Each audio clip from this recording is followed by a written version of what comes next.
hampir semua. Ya. Nah ini itulah namanya kinerja. Ada kinerja keuangan, ada kinerja klinis, ada kinerja terhadap pelayanan. Yang paling penting kan kinerja yang namanya kinerja reformasi birokrasi tersebut. Reformasi birokrasi ya yang sekarang itu lagi ngetrennya. Ya itu bagaimana istilahnya orang yang memanfaatkan layanan tersebut dia itu menjadi lebih puas. Masyarakat yang memanfaatkan itu lebih puas. Dengan apa? Dengan terjadinya peningkatan sumber daya atau kompetensi yang melayani tersebut.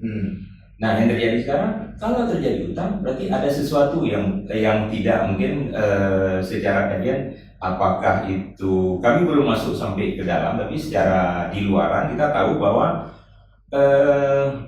kinerja keuangan tersebut, salah satu kinerja klinis itu hal-hal yang simpel untuk diukur misalnya.